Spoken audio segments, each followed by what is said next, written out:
Why even bother with doing car flips? What am I doing this for? Well, this is why. You see, ever since I was a little kid, it's always been my dream to have a supercar, specifically a Lamborghini. And I know there's 1,000 videos on YouTube about dudes trying to get Lambos, and I get it, I know, it's overdone, but I want to do it. I want to drive one. I have friends who have one. I'm purposely not driving them because I don't want to ruin the experience. I want to earn it. To earn a Lambo, I don't want to use money that is my family money. I don't want to remortgage the house. I don't want to put my family in jeopardy just for the sake of a car. I want to be able to earn it. So that is the reason behind doing these car flips, doing some car rentals. Let's see if we can hustle and work our way to the ultimate goal, which is putting me, 46-year-old man, into his dream car, which is a Lamborghini. So here we are today with the goal of a Lambo.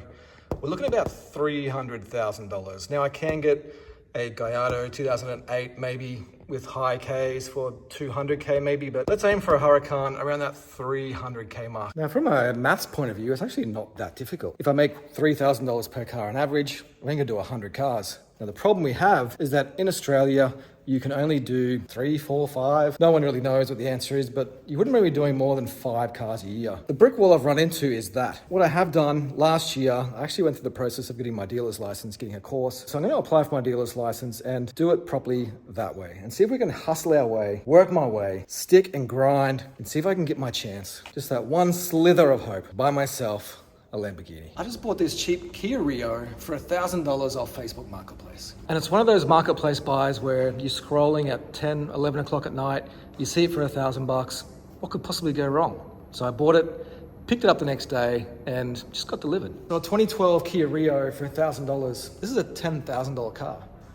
What could possibly be wrong? Now the obvious bits. Obviously, the paint. Clear coat is absolutely torched. And this color is going to be impossible to blend, I think.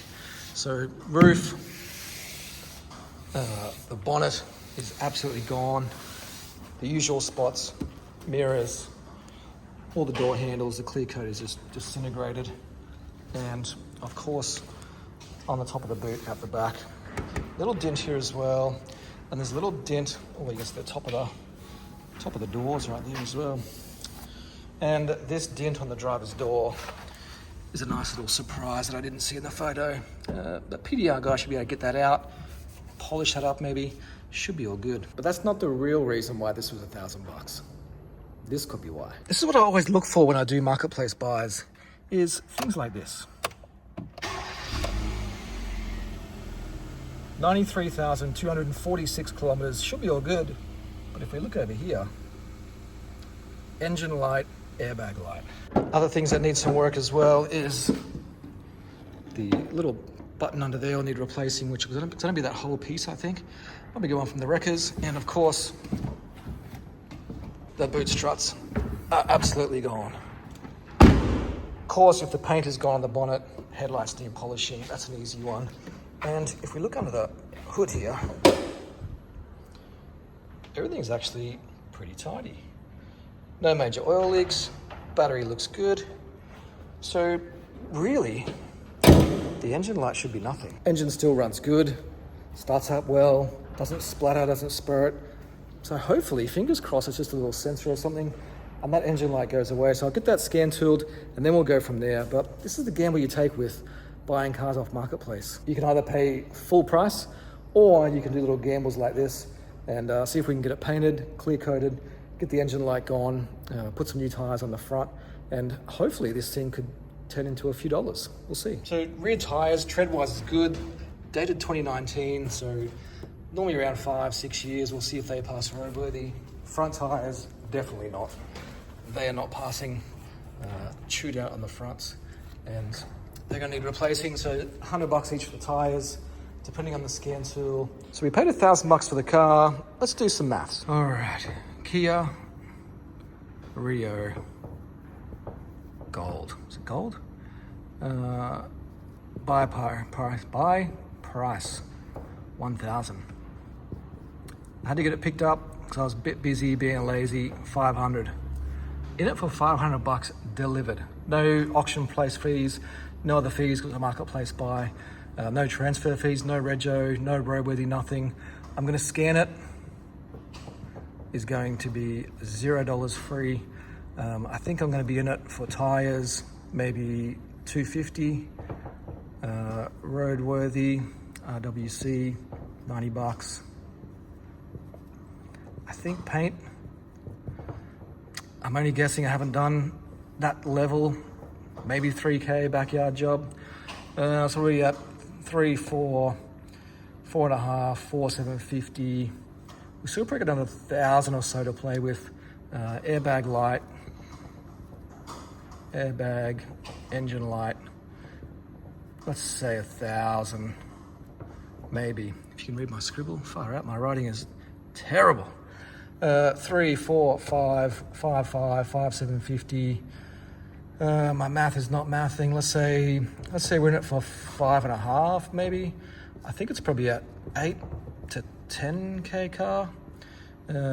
Even if this 3 turned into 4, where it's 6, another like we've got room to move. So I think, judging by my scribble and my typical Facebook Marketplace justification, we should be able to make $1. Now this is an issue that I didn't think I'd have to be dealing with, and it's going to be the gearbox. Clunk. If you can see, I go from park into reverse, the whole car shakes into drive, back up to reverse, you'll see the camera shake again here, into reverse, bang. Now typically when that happens, the first thing you want to check is the gearbox mounts. The gearbox is on the right hand side of this engine, and after checking that, they're located under the battery there. Everything seemed to be okay, so we are onto the scan tool. Now scan the engine. So we had the engine light and the airbag light come up. Now the engine light, the transmission, pressure control solenoid A is the current code, and input speed sensor, no signal, a history code, and the shift solenoid is a history code.